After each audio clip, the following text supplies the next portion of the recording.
کیا آپ کو پتہ ہے کہ ایک مومن کی پیدائش سے لے کر اس کے موت کے وقت تک اللہ اس پر کتنا احسان اور کتنا رحم کرتا ہے؟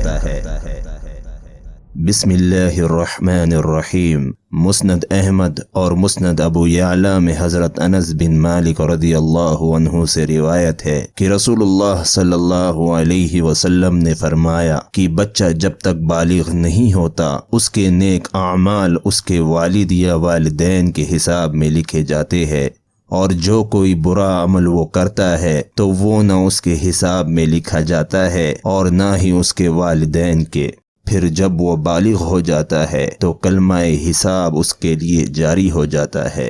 اور دو فرشتے جو اس کے ساتھ رہنے والے ہیں ان کو حکم دیا جاتا ہے کہ اس کی حفاظت کرے اور اسے قوت بہم پہنچائے۔ جب حالت اسلام میں وہ 40 سال کی عمر کو پہنچ جاتا ہے تو اللہ تعالیٰ اس کو 3 قسم کی بیماریوں سے محفوظ کر دیتے ہیں: جنون کی بیماری، جذام کی بیماری اور برس کی بیماری سے۔ جب وہ 50 سال کی عمر کو پہنچتا ہے تو اللہ تعالیٰ اس کا حساب ہلکا کر دیتے ہیں۔ جب وہ بندہ 60 سال کو پہنچتا ہے تو اللہ تعالیٰ اس کو اپنی طرف رجوع کی توفیق دے دیتے ہیں، اور جب وہ 70 سال کی عمر کو پہنچتا ہے تو سب آسمان والے اس سے محبت کرنے لگتے ہیں، اور جب وہ بندہ 80 سال کی عمر کو پہنچتا ہے تو اللہ تعالیٰ اس کی نیکیوں کو لکھتے ہیں اور گناہوں کو معاف فرما دیتے ہیں۔ پھر جب وہ بوڑھا 90 سال کی عمر کو پہنچتا ہے تو اللہ تعالیٰ اس کے سب اگلے پچھلے گناہوں کو معاف فرما دیتے ہیں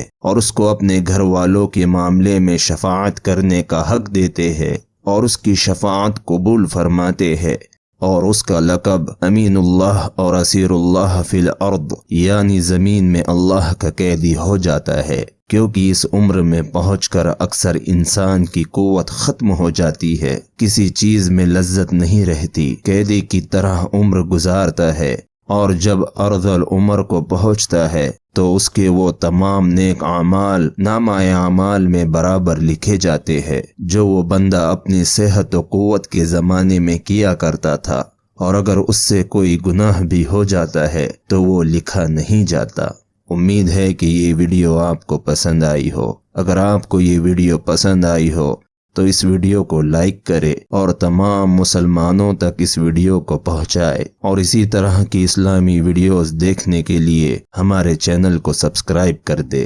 السلام علیکم۔